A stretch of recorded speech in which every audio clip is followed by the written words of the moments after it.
ایک آدمی محمود غزنوی کے پاس نا اپنا کیس لے کے آیا، مدعی بن کے آیا. اس نے کہا بادشاہ میرا کیس بڑا نرالا ہے.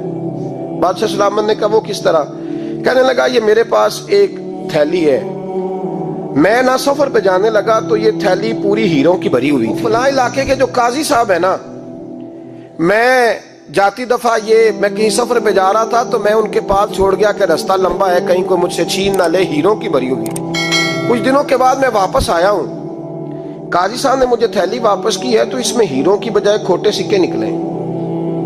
اب میں نے قاضی صاحب سے کہا ہے تو قاضی صاحب تو میرے گریبان تک آتے ہیں، وہ کہتے ہیں بتا کہیں سے پھٹی ہے، کھلی ہے؟ وہ جس طرح ٹانکے لگا کے تو نے سی تھی اسی طرح لگے ہوئے ہیں کہ نہیں؟ تو حضور لگے بھی بالکل اسی طرح ہے، نہ پھٹی ہے نہ کھلی ہے. اب میں لٹ گیا ہوں، میری کل عمر کی کمائی ضائع ہو گئی، کھوٹے سکے کہاں اور ہیرے کہاں؟ تو مہربانی کریں. اور آپ کی بارگاہ میں اللہ رسول کے نام پر حلف دیتا ہوں کہ میں ہوں بالکل سچا. محمود غزنوی کہنے لگے تو جا، تھیلی چھوڑ جا، اور جب میں تجھے بلاؤں گا پھر دوبارہ آنا. وہ شخص چلا گیا. محمود غزنوی اٹھے، دربار برخاست کیا، لوگوں سے کہنے لگے چلے جاؤ، میں 3 دن کے لیے سیر کرنے جا رہا ہوں، 3 دن کے بعد لوٹوں گا. اکیلے جب رہ گئے نا محمود دربار میں تو محبوب نے چھری منگائی. وہ جس تخت پہ بیٹھتے تھے وہاں گدا بچھا ہوا تھا، یہ گدا پڑا ہے نا، وہ گدا بچھا ہوا. تو محمود نے چھری کے ساتھ اس کو پھاڑ ڈالا اور چھری جیب میں رکھی نکل گئے. کہنے لگے میرے بعد کوئی میرے دربار والے احاطے میں داخل نہ ہو. محمود چلے گئے. اب وہ صفائی کرنے والا جب آیا نا، اس نے آ کے دیکھا تو گدا تو پھٹا ہوا ہے. اس نے شور ڈال دیا، پہرے دار بھی آ گئے، فلاں صاحب بھی آ گئے، فلاں صاحب. اس نے کہا وہ خدا کے بندو، اس کا گدا پھٹ گیا ہے، وہ تو مار ڈالے گا. اس نے کہا تھا سوائے صفائی اور نگرانی والے کے دوسرا آئے کوئی نہ، اور یہاں آیا بھی کوئی نہیں. پہلے دن ہی پھٹا ہوا ہے تو لٹکا دے گا سب کو، کیا کریں؟ شور ہو گیا، سارے دربار کے ملازمین اکٹھے ہو گئے. ایک بندہ بولا، کہنے لگا فکر نہ کرو، میں کیسے بندے کو جانتا ہوں، اس طرح سیے گا کہ جس نے پھاڑا ہوگا اسے بھی پتہ نہیں چلے گا کہاں سے پھٹا تھا. ایسا بہترین رفو کرے گا کہ پتہ بھی. اس نے کہا یار ہم سارے 1 مہینے کی تنخواہ دیتے ہیں، تو بندہ بلا.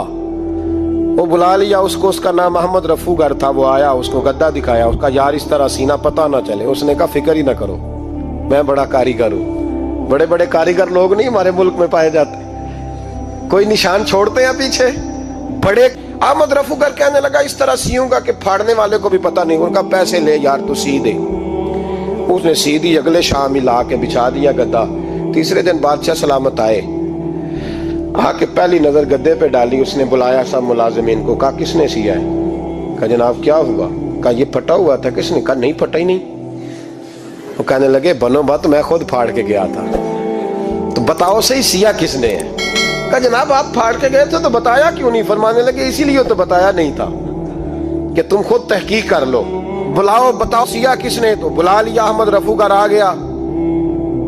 اس کو جب بلا کے سامنے بادشاہ کھڑا کیا، کہا بھئی تم نے سیا ہے؟ کہنے لگا حضور آپ کے سارے ملازم کٹھے ہو کے آئے تھے، میری غلطی کوئی نہیں. کہا نہیں یار تو بڑا کاریگر ہے، میں نے اپنے ہاتھ سے پھاڑا تھا پر مجھے بھی نہیں پتا چل رہا کہاں سے پھٹا تھا. اچھا یہ بتا یہ تھیلی جو ہے یہ بھی تو نے سی تھی؟ اس نے کہا جی آپ کے خادم کا ہی کارنامہ ہے، وہ فلانے علاقے کے قاضی صاحب آئے تھے، اس میں سے ہیرے نکال کے تو کھوٹے سکے بھرے تھے، تو مجھے بھی تھوڑا سا حصہ ملا تھا. محمود نے سارے گواہ بھی اکٹھے کر لیے، ثبوت بھی اکٹھے کر لیے. پھر قاضی کو بلایا، پہلے سارے ثبوت اور گواہ کیس حل کر لیا. پھر ہمارے ہاں یہ حال ہوتا ہے کہ مدعی 2-3 ہفتے کے بعد خود ہی ہاتھ باندھ جاتا ہے، کہنا تسی میری جان چھڈو، مجرم پھڑو پاوے نہ پڑھو. وہ کہتا ہے مجھے معافی دو، میں رہا. ظلم ہے نا، ظلم زیادتی ہے کہ جو بیچارہ اتنے سوال مجرم سے نہیں ہوتے جتنے مدعی سے ہوتے. آپ یقین کریں اتنے سوالات ہوتے. سارے ثبوت اکٹھے کر کے قاضی صاحب کو بلایا، تنہائی میں لے جا کے. محمود غزنوی نے کہا قاضی صاحب آپ سے غلطی ہو گئی، غریب آدمی تھا، وہ لٹ گیا ہے، اس نے تو بڑی مشکل سے کچھ ہیرے جمع کیے تھے اور اس کی کل کائنات تھی، تو آپ اس کا مال اسے دے دیں، بات ختم. قاضی صاحب کہنے لگے آپ مجھ پہ الزام لگا رہے ہیں، سوال ہی نہیں پیدا ہوتا. آپ میری داڑھی دیکھیں، آپ میرا اعزاز دیکھیں، دنیا جانتی ہے میں اس کا. قاضی صاحب انسان بھول ہی جاتا ہے، بندہ بھول جاتا ہے، غلطی ہوگی. مال نے کہا نہیں سب کہا میں تنہائی میں پوچھ رہا ہوں، میں اس وقت پوچھ رہا ہوں جب دوسرا موجود کوئی نہیں. آج توبہ کر لے، میں کچھ نہیں کہوں گا، تو میری زبان پہ اعتبار کر، تجھے پتہ ہے میں جو کہتا ہوں اس پہ عمل بھی کرتا ہوں، باز آ جا. پر قاضی نے کہا نہیں میری غلطی کوئی نہیں،